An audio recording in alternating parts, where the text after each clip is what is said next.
You should be saving for the future, but savings accounts suck, and investing can be scary. We combine the ease of savings with the real returns of investing. We call it Save Vesting, and it's only available in our new app, Stairs. Stairs offers 4 to 6% returns, no fees, and you can withdraw anytime. Do your future a favor.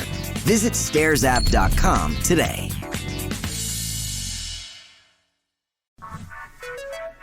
Hey, and welcome to the Hypothalamic Amenorrhea podcast, an adulting advice podcast production. I'm Danny Sheriff, and this is the place to come if you care about getting your period regularly. This podcast aims to educate, inform, and keep you motivated on your period and HA recovery track. Let's dive in. And guys, please remember that I am not a doctor, and nothing on this show should be taken as medical advice. Always seek the advice of your physician. I'm inviting you to something really special, like really, really special. But first, let me ask you something. Are you trying to get your period back and constantly asking yourself the same questions, going back and forth on what you should be doing, wishing you had someone around you who understood what the heck HA even is and what is going on? Are you worried that your partner might explode if you say the word HA again with the acronym? You know what I mean? Then this is absolutely going to be for you. It's the HA Society, a community for women with HA to lean on each other and gain support and knowledge about HA that's going to help them get their period back. There's a message board. It's kind of like a Facebook group board, you know. Weekly community calls where we meet face to face and talk and actually connect on issues around HA. We have events with practitioners and experts for you to ask questions to learn about HA and to learn more about it than you could ever learn from just listening to some podcasts and reading some books. And we also have early access to the HA podcast episodes, so you can be ahead of the game. And also, and what makes this even more special is that your group coaches, Ashley Smith and myself, are available to you for questions and support in the DMs, along with any of the other members you want to connect with. Because reality is, there's a lot of ladies in there who know just as much as we do. So you get your own coaches for, life. You can come in and DM us anytime you have a question. You could check in every single week or every single day, like however it works for you. As a member of this group, you have all the access you need for your individual needs. So this group is different because it's not an open group. It opens once per month so that I can welcome you in and get to know you properly. And when you join, you get the opportunity to actually meet and connect with the other HAs and build those real friendships, and most importantly, not feel alone in all of this. So join the waitlist today, and I will personally invite you to join when the doors open up. So either head to the link in the show notes of this episode or just go to waitlist.thehasociety.com. That's waitlist.thehasociety.com. Or if you would like to read and learn more about the HA Society right now, just head to thehasociety.com. thehasociety.com. Okay. Hey everyone, and welcome back to the HA podcast. I am here with Kaitlyn Blair or Kaitlyn Hartwig. Which one are you right now? Because I see both names. I am officially a Blair. So I haven't quite gotten around to switching everything yet, but I'm a Blair. I feel like that's everyone's situation. Yeah, and especially with it was impossible to get your name switched. So we just kind of put that on the back burner. Gotcha. Okay, well, welcome to the show, Kaitlyn. Kaitlyn is a part of the HA Society, and her and I work together with her HA. So I'm excited to just get her to tell you her story. You know how I like you guys to hear different stories. So Kaitlyn, tell us where you are, like where you live, who you are, and when your relationship with not having a period began. All right. Well, hello. I live in Arizona. I am a first grade teacher, and my journey kind of started I would say, senior year of high school into college. I was always an athlete in high school, or senior year of high school into college. I was always an athlete in high school. I swam, I did cheer. So I was always moving and never really worried about food because I was working out so much with my sports that I didn't really have to worry about it.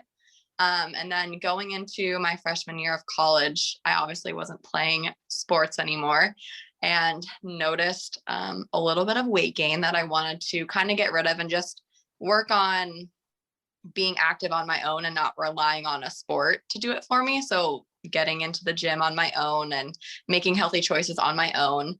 And in college, a lot of things are changing, and you're trying to find yourself and trying to find new friends and all of that. And I just felt like working out and eating healthy was something that I could control. And when I do something, I'm the kind of person that does it 110%. And so I started working out, I started eating healthy, but over time, I got way too obsessed with it, and things just kind of took a turn from there that I didn't realize at the time. But looking back, I lost a lot of weight in a short amount of time. My life had completely changed. I would never skip a day at the gym. I was eating like 900 calories maybe a day. That would be like a high day. And I had just like a lot of food fear. Wow, I don't even know how you could eat only 900 calories. Like, what is that? Nothing. When I was thinking back, a lot of my meals in college were micros. Like, I would only eat vegetables. I was the vegetable queen. I had horrible digestion because of all the fiber I was getting all the time. I was bloated all the time because of all the fiber, but I just kind of dealt with it because I knew I was eating quote unquote healthy. I feared protein. This was back when I didn't know anything about macros, but I feared protein, thinking that was going to make me bulky.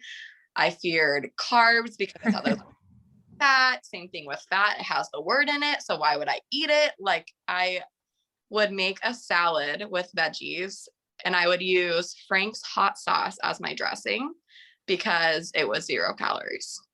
And that's just kind of how I lived my life. In my sophomore year of college, I had lost my period for a year from like when I started this until that year. So I had a full year without my period. And I wasn't on birth control or anything at the time. And so I came home for like a summer and my mom took me to the doctor just to kind of see what was going on. They ran tests and they said like, oh, it's probably just because you're performing like an athlete. A lot of gymnasts lose their period. It's really normal for people that work out all the time. So let's just put you on birth control. And so from that time until I was 25, I had been on birth control the entire time. Still never got my period. But every time I asked a doctor, they said that it was fine. And some people just don't get their period on birth control. So I didn't think anything of it. And then in the midst of that, probably from age like 23 to 25, I started macro counting, and that really, really saved my life because I was still at a point where I was really restricting my food. I would restrict and then binge and restrict and then binge all through college. And I found macro counting, and that really changed my life, and to see that your body can eat more food and you will be okay, and taught me, what each macro does for your body. And so I slowly learned how to count my macros and work my calories up. So when I had started my HA journey, I was already eating close to 2,000 calories because I had worked myself up to that. But also still had that mindset where I had a lot of food anxiety, like going to a party or an event gave me an anxiety. I was still working out all the time, would never miss a workout. So there was still that stress behind it that was kind of holding me back. And then in October of 2020, my husband and I got married, and we were ready to start a family right away. So I got off birth control like the day after the wedding, and nothing happened. In the back of my mind, I was nervous that this was going to happen, but I was like, I don't know, maybe since I was macro counting, it would be fine. But a month went by, 2 months went by, nothing happened. Went to the doctor, had blood work done. They said everything was fine, had an ultrasound done, said everything was fine.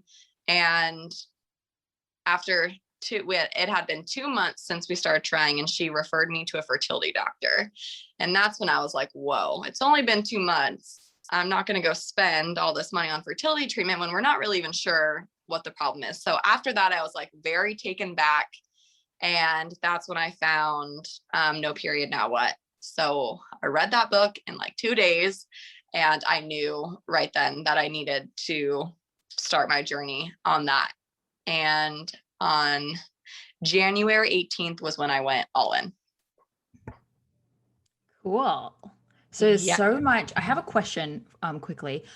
You might have already said it, so sorry if I just like blanked. But do you remember when you were tracking macros, what you had worked your calories back up to?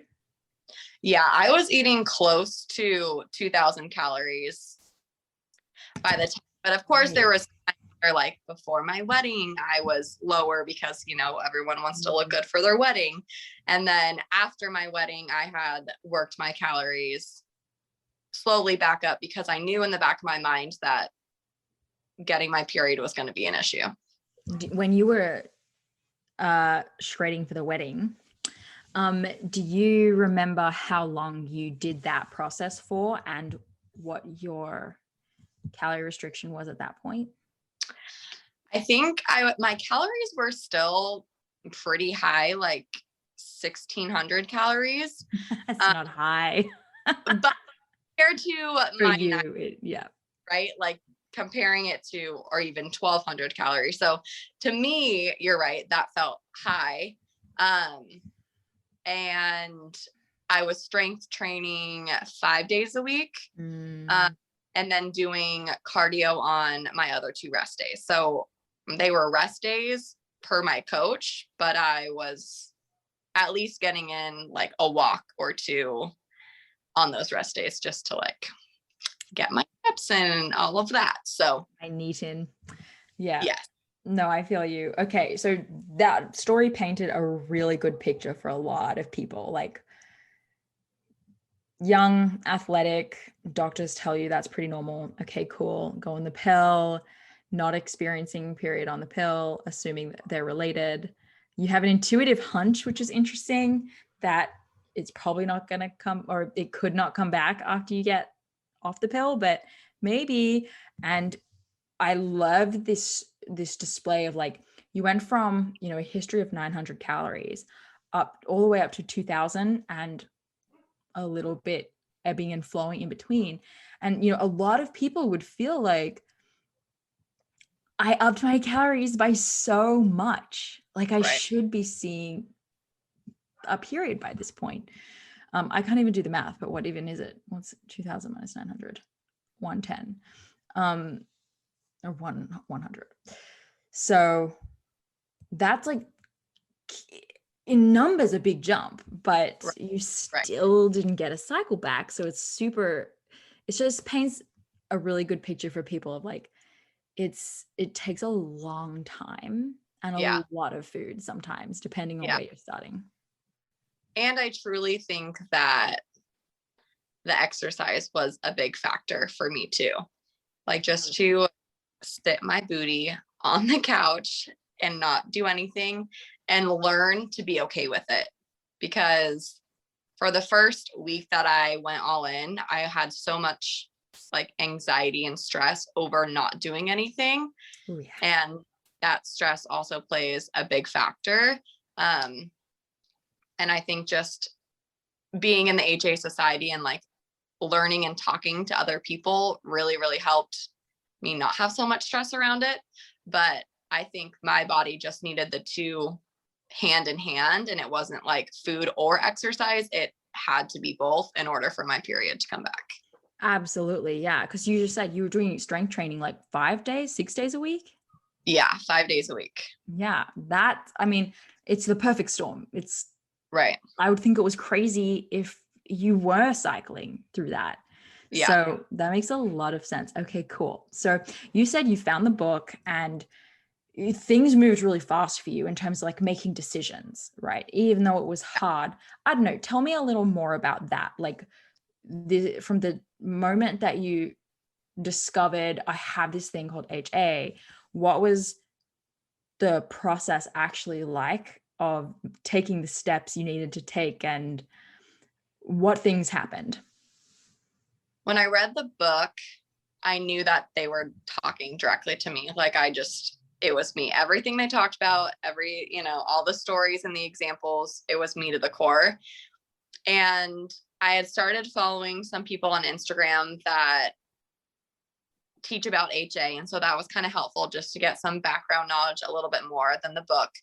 But in the back of my mind, and like I said at the beginning, I'm somebody that if I'm going to do something, I'm going to do it 110%. So when I was going to lose weight, I did it, and I did it in a horrible way, and it developed an eating disorder. And then now if I'm going to do this, I'm just going to do it.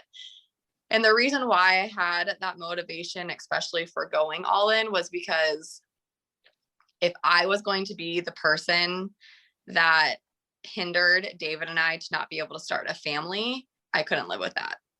So I'm going to do whatever I can to make sure that it's not me. So if, who knows if he has issues, and I wasn't even going to go there until I figured out myself first. And obviously getting your period back is the number one thing in order for your, productive system to be going. But that was just kind of my motivation behind it.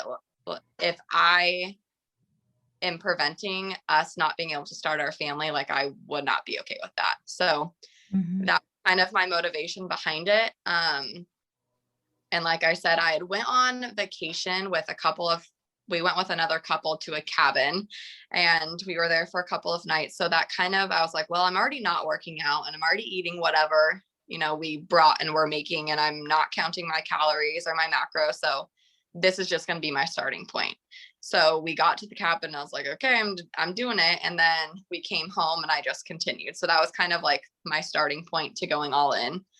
And I think I went on a couple of walks, but then I was also like, in my head, I would always be like, well, if I can prevent going on a walk, maybe it's going to speed this up.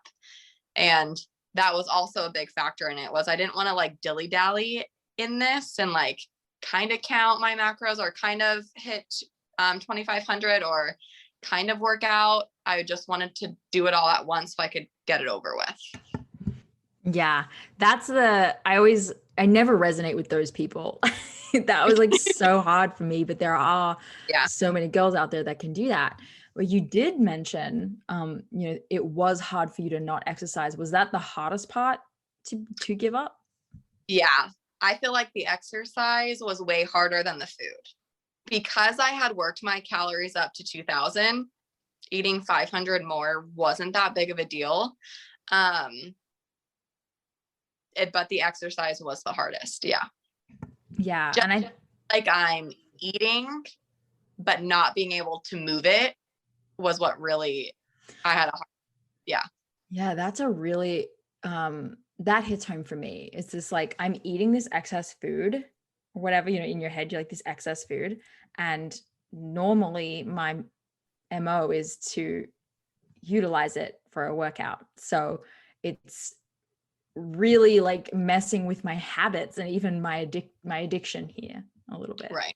Yeah. Ooh, yeah.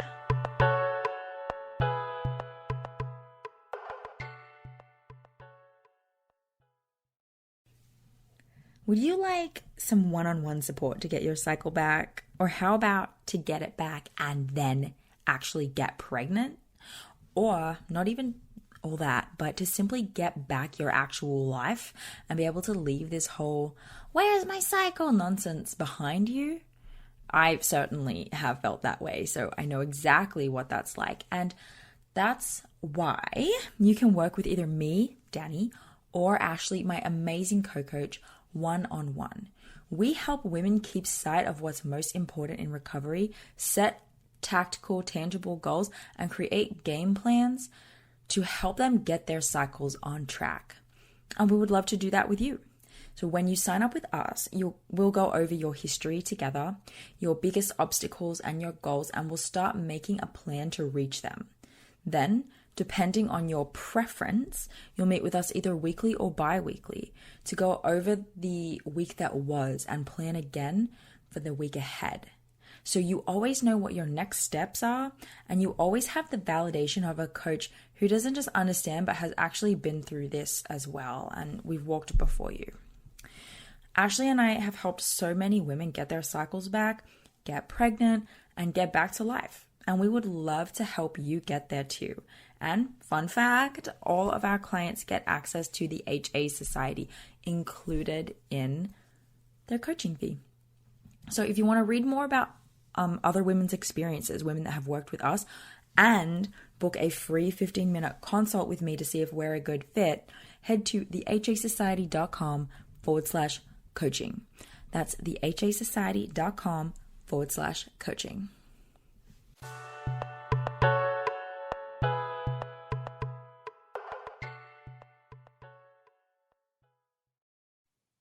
And I know I've talked about this a lot in the HA Society, but like being the fit girl is like what I'm known as. And so now there's this, my life is flipped upside down. And what are people thinking? Like, why am I gaining all this weight when I'm so adamant about going to the gym and eating healthy? And, you know, are people going to think I'm already pregnant when I'm really just gaining weight? Like there was all these questions that would make it that much harder. Did you have any situations with other people that like freaked you out or shook you in any way? I had, in like the nicest way possible, I had a couple people ask me, because I carry all my weight in my lower body, so my legs and my booty. My upper body really never changes. It's just my lower body. But I did have a couple people ask me like, oh, are you doing different workouts? Like your butt looks bigger. And compliment, like, oh, your butt looks bigger. But to me, I'm like, oh my God, they can tell. And that was really hard. And the clothes too. I hadn't mentioned that yet, but having to completely throw away my wardrobe and buy my shirts still fit. Like I said, I don't carry weight in my upper body, but all my pants, like my work pants, my jeans, I had to buy all new clothes. So all of that, yeah, was definitely hard. Mm-hmm. Yeah. Facing the tangible reality of the weight that you have gained is hard. I absolutely went through that too. I think we all have to go through that. So yeah, it was just a milestone for you.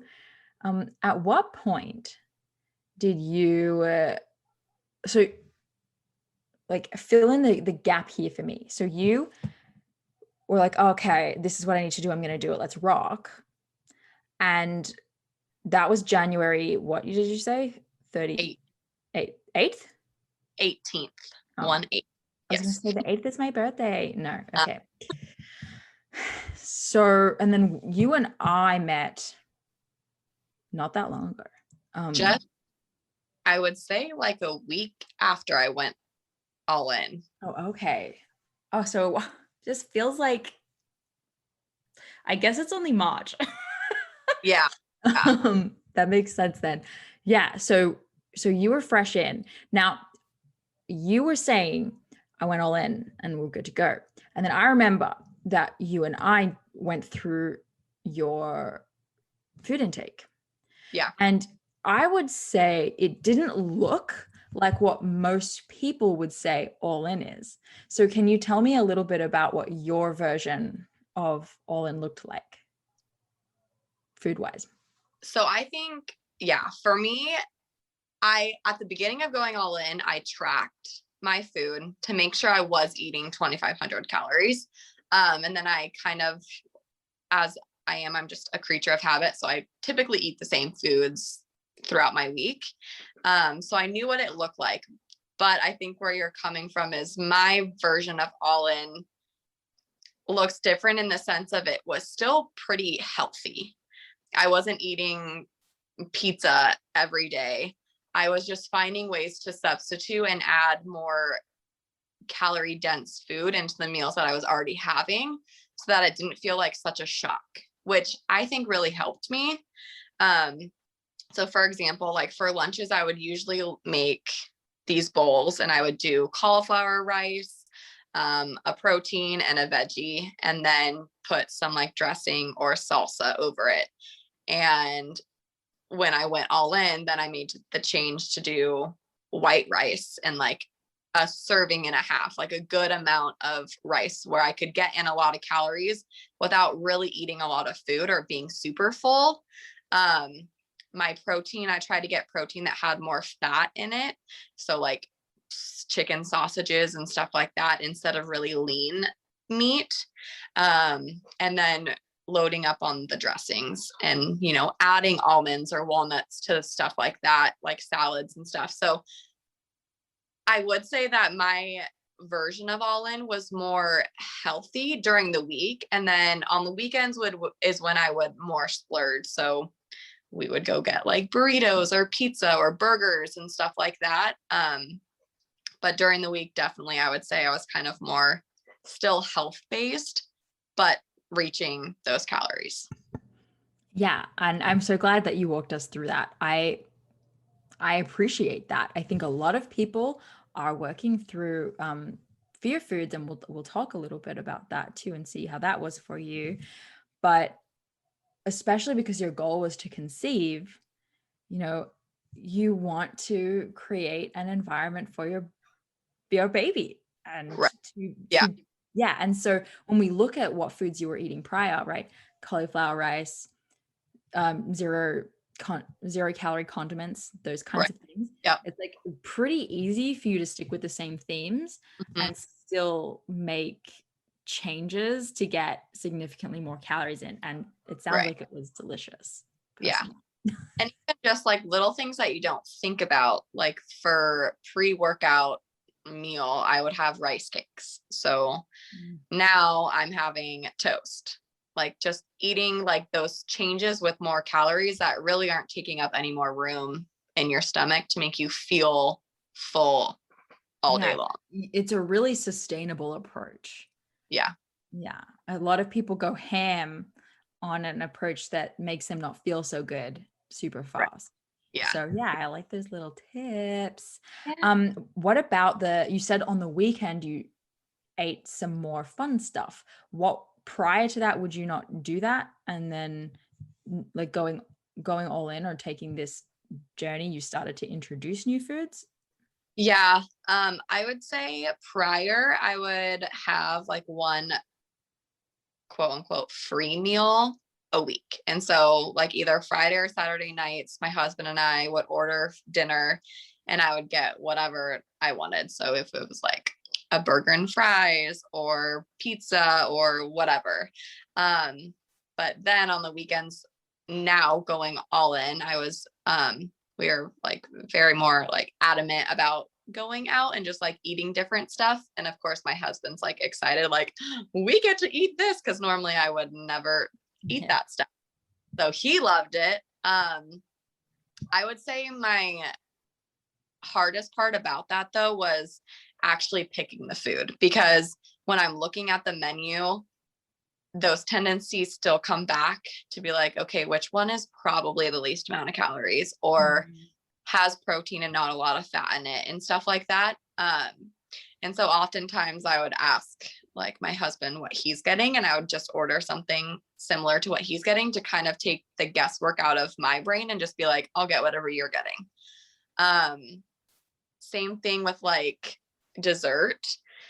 I would normally eat dessert every night, but my form of dessert would be like protein ice cream with like toppings on it.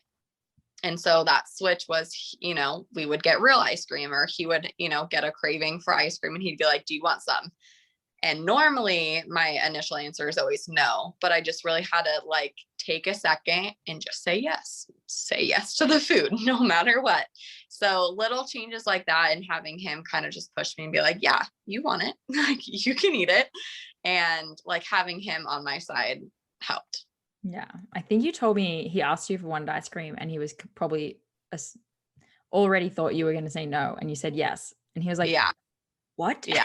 Really? He's like ordering his, and he's like, out of, courtesy, like, do you want some? And he's like, let me go back and change my order, because normally it's just a no.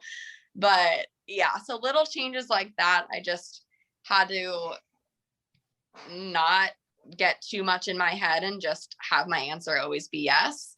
Or if we were eating, just kind of order what he's ordering, to kind of take, the guesswork out of my brain, or, those ED tendencies coming back. And that really helped me. Well, sounds like he has really enjoyed the process too. Yes. Okay. And I will say, for those of you going through the HA journey and you have a partner, have them read the section in the book that is dedicated to the partners, because at first he didn't understand anything I was trying to tell him. And he was just kind of like, are you sure you're not self-diagnosing yourself? Like, are you getting too extreme? And then I had him read that chapter, and he came back and he was like, okay, this is you to a T. I support you. Like, you can do it. So for those of you that are trying to do it by yourself, have your partner read that, because it'll be very helpful. Yeah, that's cool. Lovely advice. Yeah. Right. So then we got together, we looked through your food, the changes, we already talked about all of that. Yeah. You were already not exercising, crushing it.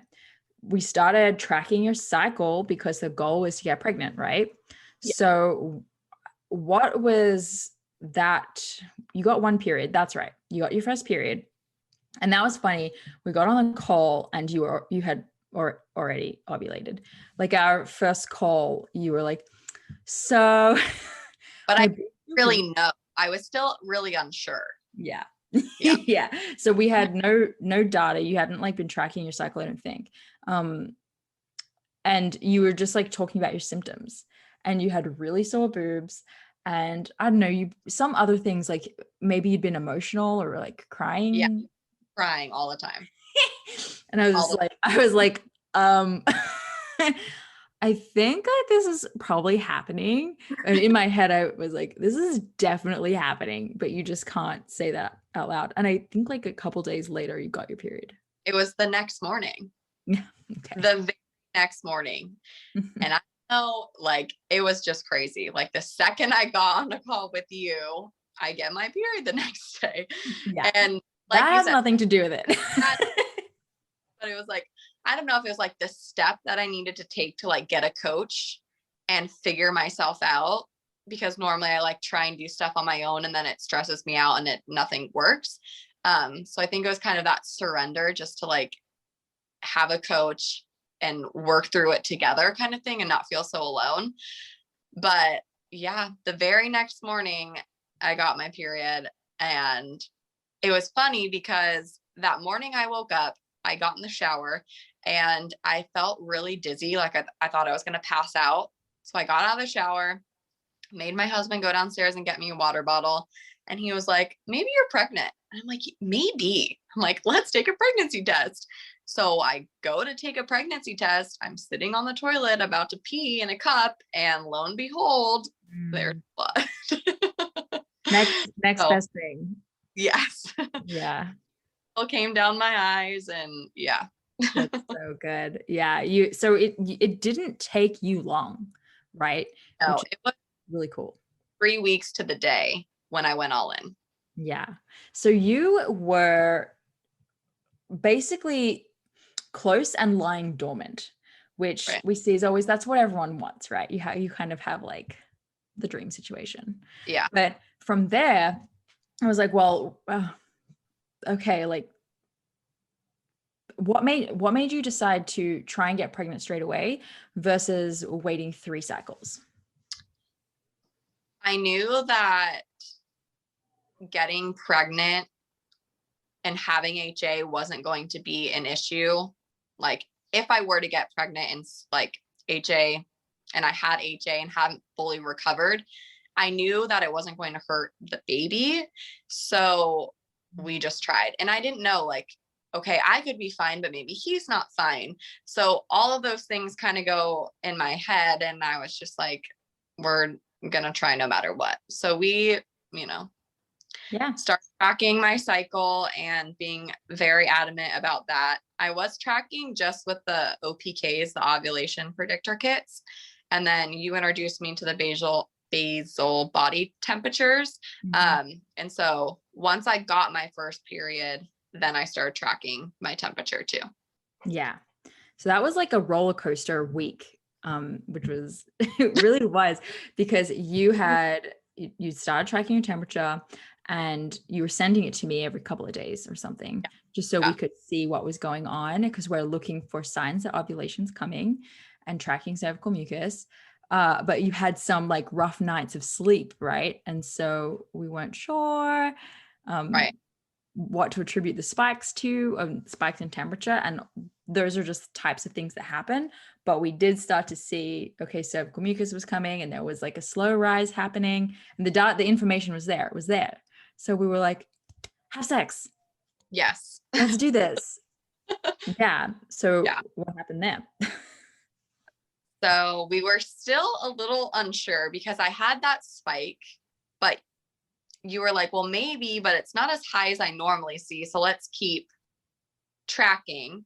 And then I got into a car accident and you were like, well, maybe the car accident kind of put your body back into stress. And so you were trying to ovulate and then you stopped, and then maybe you're trying again now because then my temperature started to rise a little bit more. So we were just unsure. And then I just, kept tracking my temperatures and tracking, and slowly but surely they were just getting higher. And I wouldn't say a lot, but just, little by little getting higher. And the only big telling factor was my boobs were really big again. And so then you were like, well, maybe you could take a pregnancy test and just see. And I was like, nope, too scared. Not going to do that. Like it was like 7 days post. Yeah. Yeah. I'm really naughty because I'll tell people like, oh, it's fine. You can take it early. And I'm like thinking of movies, and I'm like, I want a clear sign. Like I want to be throwing up in the toilet for me to know that I'm pregnant. But now that I've learned about all of this, that doesn't happen right away. So that was silly. And then we had gone to dinner with my family for my dad's birthday, and my mom knows all that was going on, and we were walking to go get food because there were food trucks, and we kind of split up and the boys went somewhere else. And she was like, are you pregnant? Or have you taken a pregnancy test? And I'm like, no, why? And I was like, it's funny you say that. My HA coach told me to do that too, but I'm too scared, so I'm not. She's like, well, your boobs look really big. And that's how I knew I was pregnant, was because her boobs got really big. And I was like, oh no. I was like, I don't know, maybe I'll take one on Monday. And that was Saturday. So then Sunday morning, I get up to teach at like 4 a.m. I teach across the seas. I teach English. And I was like, you know what? I had tracked my temperature and it went up even a little bit more. I'm like, you know what? David's asleep. That's right. Yeah. We were monitoring that your temperature was staying high, and we're like, no. Yes. Yeah. So, oh, whatever. He's sleeping. He's not going to know. If I'm all upset, he won't even know about it. He won't be up for a few hours. So I go and take it. And I thought that the pregnancy, like the early predictor ones, were like the OPKs, and that they would take like only 3 minutes to get your answer, but they're 5 minutes. So my class had started and I was teaching English to my students, and trying to look at the pregnancy test and try and teach and try and look and try and teach. And at first I was like, dang it, there's nothing there. Then I looked one time and there was that little line, that little faint line. And I just started bawling as I was teaching, and they were like, no. And I'm like, yes. I'm like, but class needs to be over. No. So, yeah. Oh my God. Yes. So then I wasn't going to tell my husband. And then I went upstairs and he just straight up asked me, "Are you pregnant?" And I'm like, how do these people know? Like, I don't understand. So I just couldn't hold it in. I started laughing and he's like, "You are." And I was like, "I think so." So then we took a digital one that really just confirmed everything, and it came pregnant in like 2 seconds. So we're pregnant. That is so cool. So that means you tested. Do you know what day you tested on? Cycle day 13. Okay. All right. I think 13. Yeah. Yeah, because I think I was hassling you at 10. So that sounds about right. Yeah. Wait, like the 2 weeks. Yes, because Monday would have been 14 and I was going to wait like the true 2 week wait because Monday would have been 2 weeks. And I ended up just taking it on that Sunday. So cool. Yes. So HA got a period, got pregnant. Crazy. Yes, it worked. when you do the thing, you know, when you do what you need to do, it works. And Right. you're like you want, your body wants to ovulate, and it's if everything's working as it should, we shouldn't have to have sex every 2 days to make this happen. Right. Like, you Yeah. figure it out. And that was one thing I feel like was really eye-opening is you always preach that when everything's working correctly, your body wants to do this. You are made for that. And in the back of my mind, I was still nervous, like, okay, I got my period, but is it going to take me another 6 months for everything to be, you know, flowing properly in order to get pregnant? But that very next cycle, lo and behold. Oh, yeah. Just follow the temperature, follow the mucus, and it will not let you down. And I will say the temperature was a lot easier than doing the OPKs, only because my body really didn't react to those. Like, never really got a true sign that I was ovulating through those. So that was kind of hard. I just had to kind of, you know, track the cervix mucus and stuff like that. That was more telling than the OPKs. 100%. I get a lot of girls in the group will like send me a picture of their OPK or something, and I'll just be like, I just don't know. And often nothing happens. Right. So yeah, I don't like them all that much, but you know, other people swear by them. So yeah, maybe I just need to learn more about them. I don't know. And everyone's bodies are different. Exactly. Just like when you're pregnant, you know, some people have a surge of HCG much sooner than another woman will have it. So thus your test will display later or earlier, depending. Yeah. Cool. Well, congrats. So how many weeks are you today? I am 7 weeks today. We get to go to our first ultrasound on Saturday. And I kind of pushed them to let me come in a little bit earlier because Easter's on Sunday. So I want to have my ultrasound before Easter in hopes and prayers that everything goes good. And then we can tell my extended family on Easter. And my Nana is who we really want to tell. Oh, cool. So you want to see a little heartbeat, just get that confirmation. Yes. Yeah. Like my parents know, and like my siblings and his too, and like some of our close friends, but we're kind of keeping it a secret just until we get that confirmation. So yeah, well, cool. There's not a whole lot to see as at 8 weeks, but yeah, it's still really cool. It's the coolest thing. I was like, oh my God, you can literally see the heartbeat. I just didn't understand that. Yeah. And it, like, I talked to my friends and I'm like, are you sure at 8 weeks you can hear it? Because I feel like it's just a little like blueberry in my belly. Like, no way there's a heartbeat. And they're like, yep. Totally. It's actually freaking fascinating. It's totally fascinating, but that's another person's show.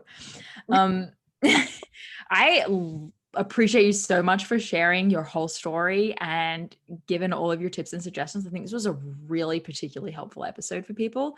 Is there anything else you wanted to enlighten people on, or parting words for the ladies? I would just say for those of you going on your journey and you're in it right now, just stay the course as best you can. Whatever your prize is at the end, whether it's just getting your period back or getting pregnant, keep your eye on the prize and just stay the course because it does work. Totally. And just gotta do the hard work. Yeah. And it makes me always like, I'm very protective of the people that it's really hard for to make the commitment to. Yeah. And I think that like, I don't want anyone to hear this and be like, well, it was easy for her because she could make the changes. Right. Sure. Some people have some challenges with addiction to their exercise or to their food. But I guess if that's you, just take this as some further evidence that, for just today, right? Mm-hmm. Just for today, right. This is evidence that it works if you do it, which is what so many of us are looking for, right? We're afraid that we're going to do this and it's not going to work. Right. Yeah. And you've proven that it works. Yes. So congrats. I'm really excited. I loved having you in my Zoom every week. I think it was really good. I'm so proud of you and I can't wait to watch you balloon out. Me neither. No. Did you want to share if people want to follow you or anything like that? Or come and ask you questions? Because that's the thing.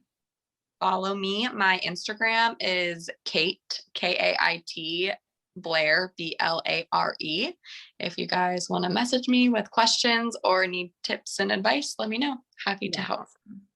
Cool. There's always someone who's like, I resonated so much with this story. I love it when people go and ask questions and get more support from the ladies on the show. So thank you very much. And everyone, I hope you have an amazing day. Thank you so much for listening today, guys. Please subscribe to the podcast. And if you could head to iTunes specifically and leave a rating or review, that would help so much because it makes it easier for other people with HA who are Googling around to find the podcast really easily. So if you do that, you're doing a service to all of the women